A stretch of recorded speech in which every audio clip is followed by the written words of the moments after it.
Hey everyone, Jeff here for another video in my series with saleshacker.com where we answer the community's questions live by video every Wednesday.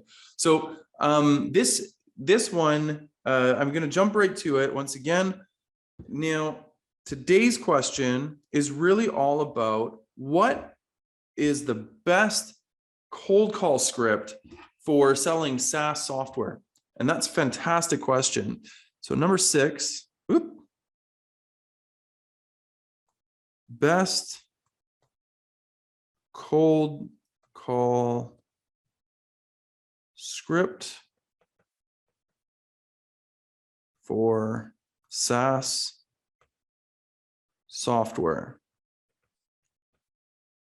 And the poster was specifically asking for answers or that for just really the one-liner, the opening line, to get the person's attention and get them to want to hear more about you and what's going on. So first and foremost, I just want to point out something. Now, at Outbound SOS, we do not believe in scripts. Why? Scripts are robotic. Scripts are something that when you follow it, you sound like you're reading on a page and you're not being real to yourself. What we prefer, in fact, scripts, how can I say this? I guess realistically, you don't want to sound like a robot. You don't want to sound like you're saying the same thing to everybody every time. So we prefer to look at not scripts, but formulas.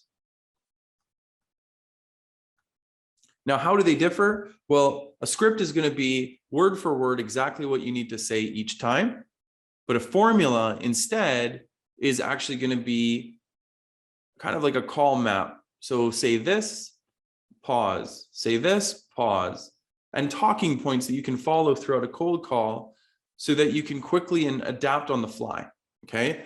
So realistically, what you want to do in a cold call is guide your buyer through the story that you want to tell. And yes, the best way to start is a kick-ass cold opener.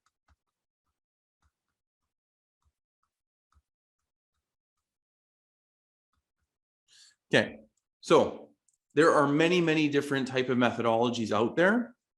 I'm not going to focus on all of them. I'm going to bring your attention to 3 today. Number 1 is the fall on the sword.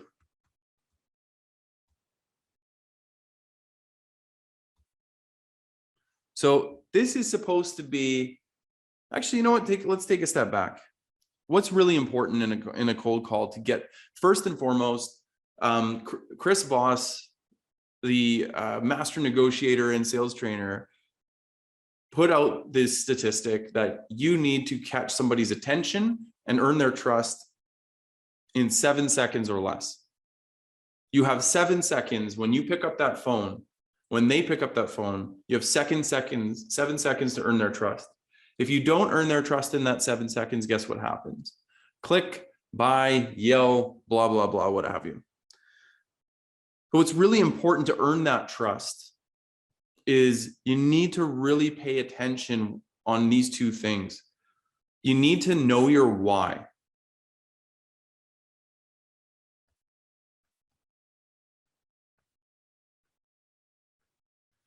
So there's 2 things on there. 1, why for you. So why are you doing this? Why are you calling? I like to coach people on choosing to start conversations, to learn something that you can use in your mission to get your buyer's account as one of your customers. So the why for you is really important. Know why you're doing it and why you're picking up the phone and making the dials. And be honest with yourself. It's really important. If you're in it for the money, you're in it for the money. If you're in it for the conversations, you're in it for the conversations. But be honest with yourself and be true. Now, the trick is that if you do have kind of an intrinsic motivation, that it really is kind of more selfish, it does come across on your calls. So it does, Josh Braun says your commission breath is showing. So that's something you don't want to show up in a cold call. But then why for them? So what is the reason you're reaching out? What is the actual benefit that your buyer is going to get from picking up the phone and actually listening to you? So why for them? Knowing your why is so important to being successful at prospecting in general, especially in cold calls. And the second thing is you really need to control tone and pace. So it's really important to know the type of tone your buyer appreciates from you. Is it slow, educational, methodical, thoughtful? Or is it funny? Is it chuckling? Is it hilarious? Are you trying to, get a rise out of somebody? Is it serious and descriptive and authoritative? You really need to understand your tone and leverage that effectively so that you can come across natural, but also helpful in a call. So with that said, when you're looking at the fallen sword, now this is funny. You're supposed to say something really like just goofy, like, hey, you're going to hate me, but this is a cold call. Now, I don't like cold calls myself, but if you bear with me for just a few seconds, I'll tell you why I called. Thanks. So something like that is a great way to start, might cause a chuckle. You might have somebody that gets angry. I mean, it's cold calling. But either way, the goal of this is actually to get started and get you permission to even share your pitch and what you're talking about.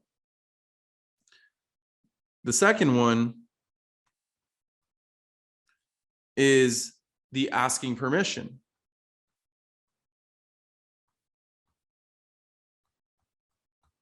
So this is really all about being direct. Now, my friends over at Connect and Sell, I had Chris Beal on my podcast a few weeks back, and his team has basically perfected the cold call and that opening liner. And what they've learned through thousands and thousands, maybe even millions of cold calls across their entire group is that what they do that's really effective is being direct, is saying, starting off with, I know I'm an interruption. You are an interruption. You're the one that's standing in that person's way of getting off the phone and enjoying their day.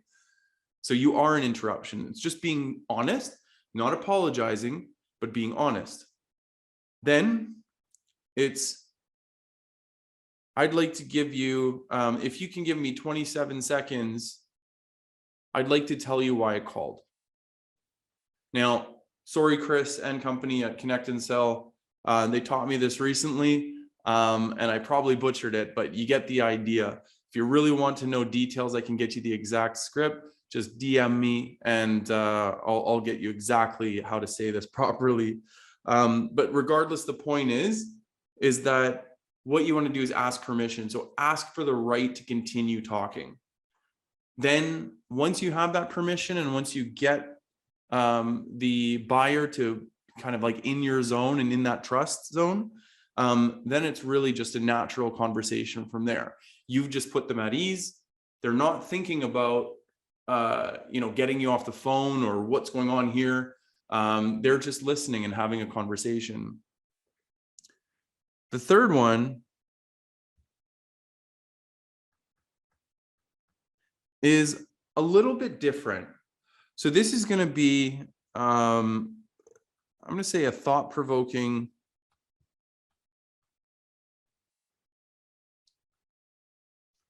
question.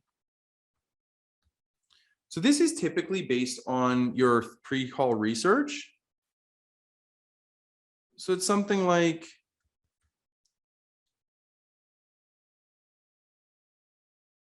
you call somebody up, you say, hey, John, I saw that you were hiring SDRs in Atlanta.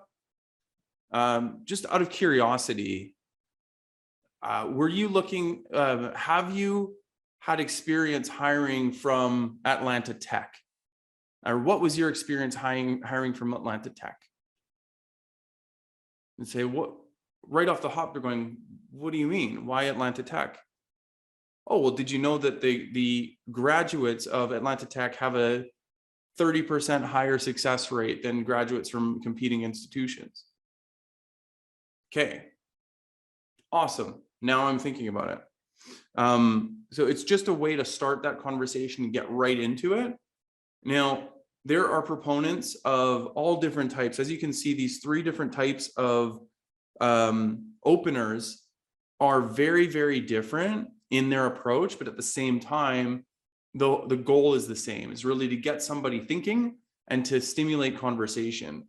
Once you're through with either any of these 3, you're going to have yourself a great conversation and you're probably going to book a meeting. But the truth is, practicing this is vital and it's key to cold calling. I'm doing it myself right now, trying to find the absolute best one for me personally, for my new business. And yeah, it's super fun. But I hope this was actually helpful. If you have any more questions or suggestions, I'd love to hear it. And until then, happy hunting. Bye.